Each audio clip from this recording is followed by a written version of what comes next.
अड्डा OMG। मैं रोहित राज माथुर स्वागत करता हूँ आपका हमारे यूट्यूब चैनल टॉपर्स अड्डा OMG पर। तो जैसा कि आप लोगों ने थंबनेल में देख ही लिया होगा, हमारा आज का टॉपिक है गुणनखंड। जी, गुणनखंड ऐसा टॉपिक है जो चाहे आप क्लास 9th में पढ़ रहे हो, 10th में पढ़ रहे हो, 11th में पढ़ रहे हो या 12th में पढ़ रहे हो, आपको कहीं ना कहीं एक क्वेश्चन या फिर जो भी आप क्वेश्चन बनाते हैं उसमें गुणनखंड जो टॉपिक कॉन्सेप्ट है वो ज़रूर शामिल हो जाता है। आप जिन ज़रूर देखा होगा। तो जैसा कि हम लोग जानते हैं ये गुणनखंड एक बेसिक चीज़ है, ठीक है। अगर बच्चों का बेसिक अच्छा नहीं रहता है तो आगे वो हाई क्लास में भी जाते हैं तो उनको बहुत सारे क्वेश्चन को सॉल्व करने में परेशानी का सामना करना पड़ जाता है। ये गुणनखंड ऐसा चीज़ है जो आपको कहीं ना कहीं किसी मैथ में देखने को ज़रूर मिल जाता है। तो चलिए बिना किसी देरी के हम लोग शुरू करते हैं। तो हम लोग जो गुणनखंड पढ़ेंगे उस गुणनखंड में जो हम लोग पहला टाइप होगा वो पहला टाइप इस फार्मूले पे आधारित होगा।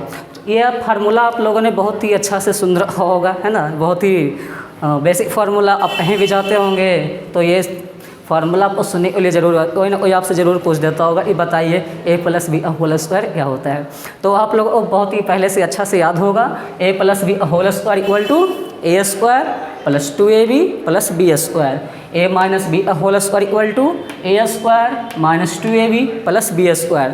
तो गुणनखंड में आज हम लोग जो पहला टाइप सीखेंगे वो इसी फार्मूले पे आधारित होगा।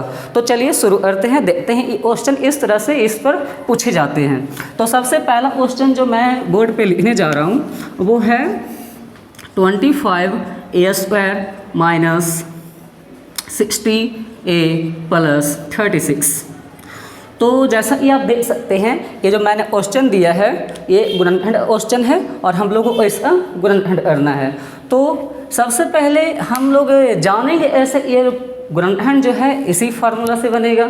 तो इसका सबसे अच्छा चीज़ ये है कि आप देखेंगे इस क्वेश्चन में दो होल स्क्वायर आपको एकदम साफ साफ दिखाई पड़ेगा। जैसे कि आप लोग यहाँ पर देख सकते हैं 25a² जो होता है 5a² होता है और 36 जो होता है 6a² होता है। तो जब भी आपको क्वेश्चन में दिखे ये दो होल स्क्वायर के रूप में बैठ रहा है तो सबसे पहले आप लोग क्या करेंगे, ये उस दोनों होल स्क्वायर को आगे लिख देंगे ब्रैकेट में, ठीक है। जैसे देखिए 25a² को हम लोग क्या लिख सकते हैं, इसको हम लोग 5a² लिख सकते हैं, सही है। 36 को क्या लिखेंगे, इसको हम लोग 6a² लिखेंगे। तो करना क्या है कि आप लोगों को सबसे पहले दो होल स्क्वायर ढूंढ लेना है। उसके बाद अगर बीच में यहाँ पे माइनस दिखाई दे तो यहाँ पे माइनस दे देंगे और अगर बीच में प्लस दिखाई दे तो हम लोग यहाँ पे प्लस लिख देंगे, ठीक है। और उसके बाद क्या करना है, इसको हम लोग 2ab के फॉर्मेट में बैठाने का प्रयास करेंगे। जैसे हम लोग यहाँ पर लिख देंगे 2, a के जगह पर जो हम लोगों ने यहाँ पर देखा था 5a लिख देंगे और b के जगह पर जो हम लोगों ने यहाँ पर देखा था 6, इसको 6 को लिख देंगे। अब आप लोग देख सकते हैं ये फार्मूला पे बनकर तैयार हो गया है, a² + b² - 2ab। तो हम लोग इसको क्या लिख सकते हैं, हम लोग इसको लिख सकते हैं a - b² यानी 5a - 6a²। बहुत ही आसानी से आप लोगों को समझ में आ गया होगा। चलिए क्वेश्चन और देख लेते हैं इसी पे आधारित। जैसे मान लीजिए हमको यहाँ पे लिखा हुआ है 4x² + 12x + 9। हम लोग को इसका गुणनखंड करना है। इसमें भी आप भली भांति आप देख सकते हैं 4x² 2x² होता है, 9 3 होता है। तो इसमें भी आप लोग देख सकते हैं ये दो होल स्क्वायर के रूप में बहुत ही आसानी से बैठ जा रहा है। तो इसको भी हम लोग इसी फार्मूला पे बनाने का प्रयास करेंगे। सबसे पहले 4x² को क्या लिख देंगे 2x², है ना।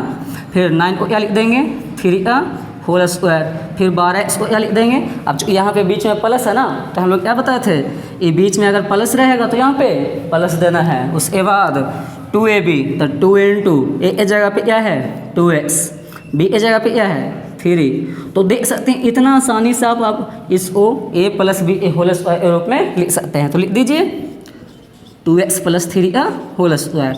आशा करते हैं बहुत ही अच्छे से आपको ये समझ में आ रहा होगा, है ना। तो पहला टाइप गुणनखंड यही है a + b² या a - b² फार्मूला पे हम लोग बैठा कर गुणनखंड करते हैं, ठीक है। चलिए अब आगे देखते हैं गुणनखंड का हमारा दूसरा टाइप क्या होता है।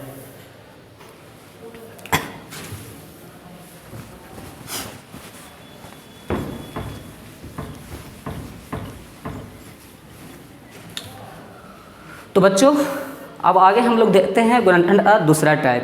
ठीक है, सबसे पहले मैं आप लोगों को बताना चाहूँगा, ये आप लोग पढ़ाई कर रहे होंगे तो मैं जैसा कि मैंने क्लास में बता दिया था आप लोगों को, ये जब एक पढ़ने के लिए बैठना है तो हाथ में पेन और कॉपी ज़रूर लेकर बैठना है, और मैं जो भी बताते जाऊँ बच्चों सबको नोट करना है, और जो मैं होमवर्क दूंगा लास्ट में उस होमवर्क को बना के क्लास में दिखाना है ना।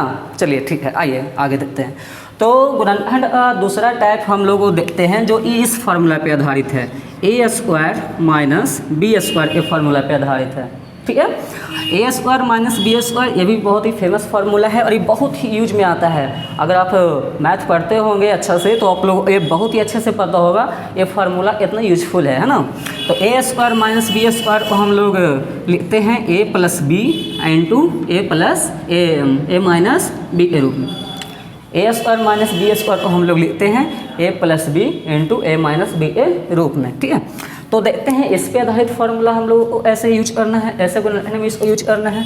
तो देखिए इस पे आधारित क्वेश्चन मैं आप लोगों को देने जा रहा हूँ। जैसे पहला क्वेश्चन है 25x square minus 36y square. पहला क्वेश्चन है 25x square minus 36y square. इस क्वेश्चन अब हम लोग इसमें ऐसे पहचानेंगे कि हमको यही फार्मूला लगाना है ना। तो इसमें भी देखिएगा इस क्वेश्चन में क्या रहेगा, बीच में माइनस रहेगा और माइनस ए दोनों साइड जो है होल स्क्वायर के रूप में बैठाए जाने वाले संख्या होगा, है ना। जैसे 25 5x का होल स्क्वायर होता है, 36y स्क्वायर 6y का होल स्क्वायर होता है। तो करना क्या है, हम लोगों को इसको होल स्क्वायर के रूप में पहले लिख देना है। जैसे 25x स्क्वायर है तो इसको हम लोग लिख देंगे 5x का whole square minus 36y square है तो इसको हम लोग लिख देंगे 6y का होल स्क्वायर। अब करना यह है, बहुत ही आसान है। अब करना यह है, एक बार दोनों को ऐड कर देना है और एक बार सब्सट्रैक्ट कर देना है। जैसे 5x plus 6y into 5x minus 6y। सही है। चलिए एक क्वेश्चन और देखते हैं इसी पर आधारित। जैसे मान लीजिए हमको दिया हुआ है x स्क्वायर माइनस 1/4, इसको हम लोगों को गुणनखंड करना है। तो देख रहे होंगे ये माइनस ए दोनों पट्टी जो लिखी हुई संख्याएं हैं वो इसी न इसी होल स्क्वायर के फॉर्मेट में है ना। तो हम लोग इसको होल स्क्वायर के फॉर्मेट में बैठाएंगे तो इसको हम लोग लिख देंगे x का होल स्क्वायर माइनस 1/4 को हम लोग लिख देंगे 1/2 का होल स्क्वायर। ठीक है, तो ये हो गया x प्लस 1/2 इंटू ये हो गया x माइनस 1/2। बहुत ही अच्छे से आप लोगों को समझ में आ रहा होगा। चलिए तीसरा क्वेश्चन देख लेते हैं इसी पे आधारित। तो तीसरा क्वेश्चन इस पे आधारित है। जैसे ये क्वेश्चन मैं आप लोगों को देने जा रहा हूँ, a plus B whole square minus C square. ठीक है, चलिए यहाँ पे 4 लगा देते हैं, 4c स्क्वायर कर देते हैं। यहाँ पर भी आप देख रहे होंगे कि माइनस ए दोनों साइड जो संख्याएँ लिखी हुई है वो होल स्क्वायर के फॉर्मेट में है। ये तो पहले से होल स्क्वायर के फॉर्मेट में है और इसको हम लोग होल स्क्वायर के फॉर्मेट में लिख सकते हैं। जैसे देखिए ये तो a प्लस बी का होल स्क्वायर, सही है, इसको कुछ करने की आवश्यकता नहीं है क्योंकि ये पहले से ही होल स्क्वायर के फॉर्मेट में लिखा हुआ है। इसको हम लोग क्या लिख देंगे 2c का होल स्क्वायर। अब क्या हो जाएगा, ये एक बार ऐड और एक बार सब्सट्रैक्ट मतलब घटाना। a plus B plus 2c into a plus B minus 2c। सही है।